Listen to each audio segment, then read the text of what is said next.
Selamat pagi teman-teman, Shalom. Renungan pagi hari ini berjudul Ketika Tuhan memurnikan utusan sebelum memberikan pesan. Firman Tuhan kita ambil dari Yesaya 6 ayat 6-7. Lalu terbanglah seorang serafim kepadaku. Di tangannya ada bara yang diambilnya dengan sepit dari atas mezbah. Ia menyentuhkannya kepada mulutku serta berkata, "Lihat, ini telah menyentuh bibirmu, maka kesalahanmu telah dihapus dan dosamu telah diampuni." Terkadang Tuhan harus menyentuh bagian yang menyakitkan dalam hidup kita sebelum Dia mengutus kita ke tempat yang membutuhkan kita. Yesaya datang ke hadapan Tuhan dengan perasaan tidak layak, najis, dan hancur. Tetapi ia tidak meninggalkan tempat itu dalam keadaan yang sama seperti ketika ia datang. Api yang awalnya tampak menakutkan justru menjadi api yang memurnikannya. Dan mungkin disitulah banyak dari kita berada hari ini. Berdiri di hadapan Tuhan dengan hati yang menyadari kelemahan, masa lalu yang penuh kegagalan, dan jiwa yang bertanya, benarkah Tuhan masih bisa memakai orang seperti saya? Kisah Yesaya menjawab dengan tegas, ya. Yesaya masuk ke dalam bait Allah dan tiba-tiba semuanya berubah. Ia melihat Tuhan yang maha tinggi dan maha mulia.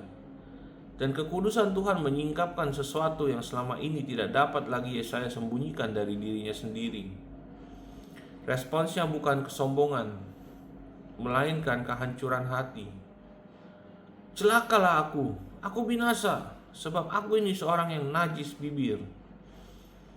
Ketika kita sungguh-sungguh mengalami kekudusan Tuhan, kita berhenti membandingkan diri dengan orang lain dan mulai melihat diri kita dalam terang Tuhan.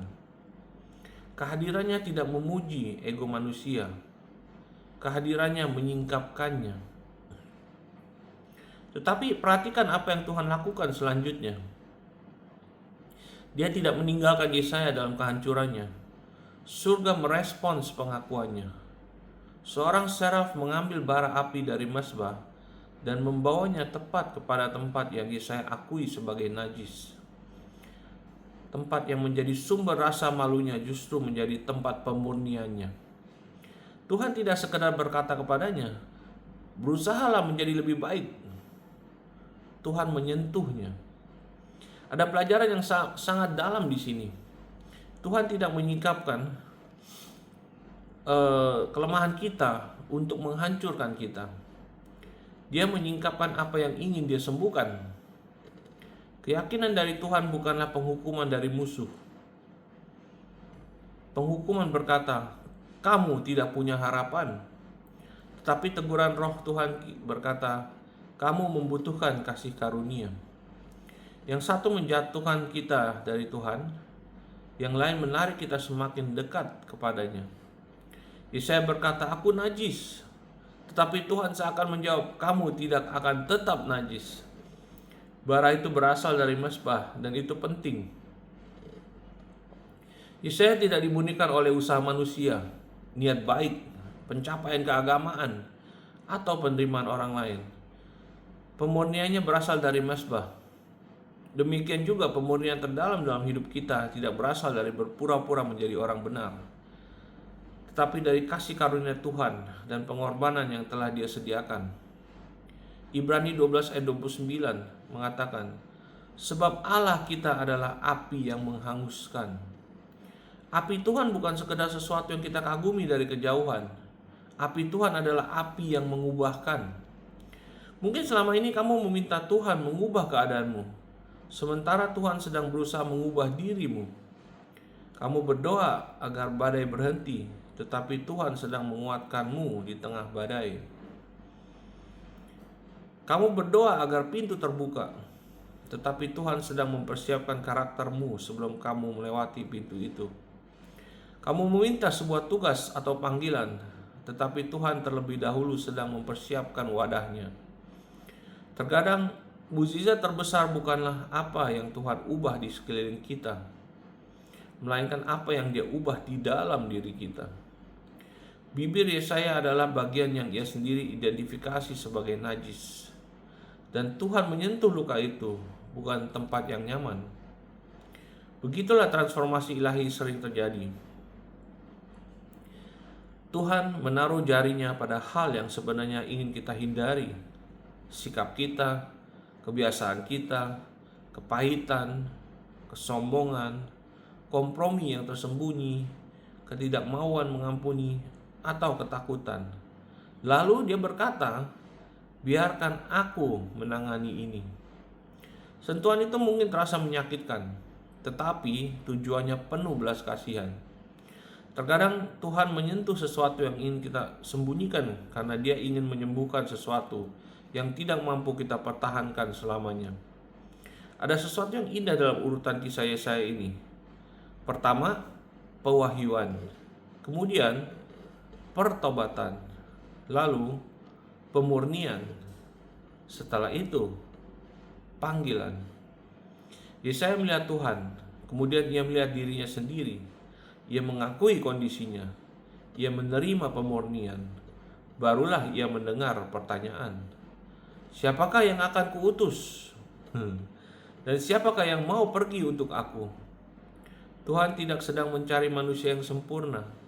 Tuhan mencari manusia yang berserah. Ini seharusnya memberikan harapan kepada siapapun yang merasa dirinya tidak layak. Kamu tidak harus sempurna agar Tuhan dapat memakai dirimu. Kamu hanya perlu bersedia dibentuk olehnya. Luka-lukamu tidak otomatis mendiskualifikasi dirimu. Masa lalumu tidak memiliki kata terakhir. Kegagalanmu tidak lebih kuat daripada kasih karunia Tuhan. Allah yang memurnikan Yesaya masih sanggup memurnikan hati, memulihkan kehidupan, dan mengubah orang-orang yang hancur menjadi wadah yang memiliki tujuan. Tetapi jangan menyamakan pemurnian dengan kenyamanan.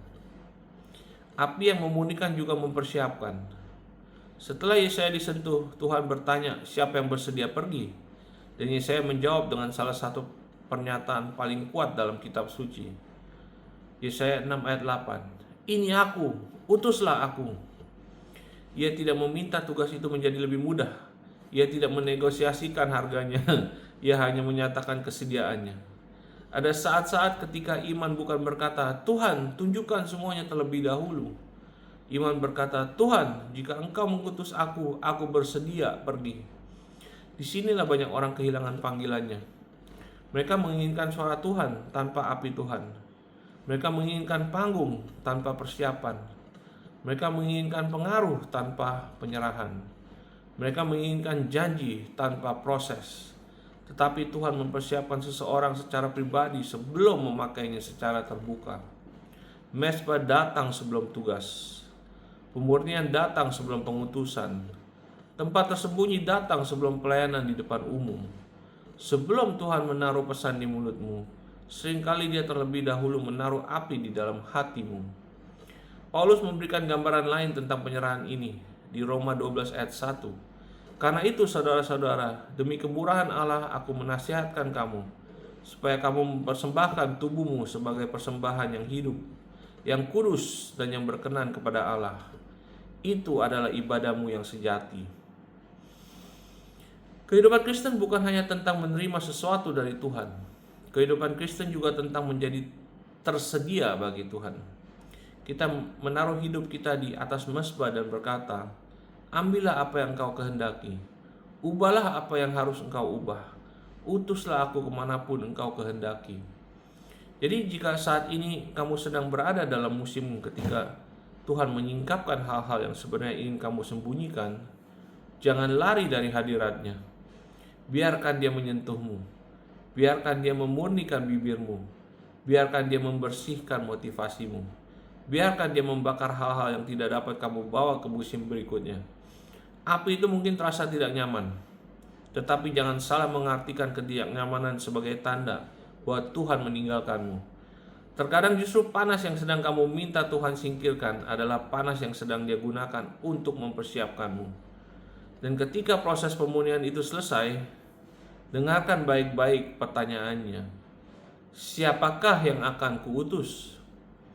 Surga masih mencari orang-orang yang berserah, orang-orang yang telah direndahkan oleh kasih karunia, orang-orang yang tahu bahwa mereka tidak sempurna tetapi mempercayai Allah yang sempurna, orang-orang yang telah menemukan bahwa kelemahan mereka tidak membuat Tuhan takut, orang-orang yang setelah melewati api dapat berdiri kembali dan berkata, meskipun mereka belum mengetahui seluruh perjalanan di depan, ini aku, utuslah aku.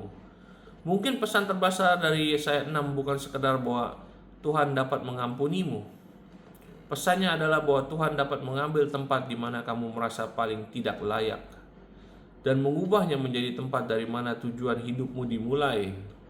Yesaya masuk ke bait Allah sambil berkata, aku binasa. Tetapi ia keluar dengan berkata, utuslah aku. Itu yang dapat dilakukan oleh perjumpaan dengan Tuhan. Ia dapat mengubah rasa malu menjadi kesaksian, kehancuran menjadi penyerahan, pemurnian menjadi panggilan, dan hati yang gemetar menjadi wadah yang bersedia. Jadi jangan meremehkan mesbah, jangan meremehkan musim persiapan, jangan meremehkan teguran yang sedang menarikmu semakin dekat kepada Tuhan. Dan jangan percaya pada kebohongan bahwa masa lalumu telah membuatmu tidak berguna. Jika Tuhan dapat memurnikan bibir Yesaya, Dia juga dapat memurnikan hatimu. Jika Tuhan dapat mengubah pengakuan Yesaya menjadi sebuah pengutusan, Dia juga dapat mengubah ceritamu menjadi sebuah kesaksian. Api itu tidak datang untuk menghancurkan wadah.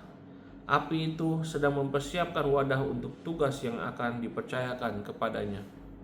Ketika Tuhan menyentuhmu, biarkan Dia mengubahmu. Dan ketika Dia bertanya, siapakah yang akan kuutus? Kiranya jawabanmu seberani jawaban Yesaya, ini aku, utuslah aku.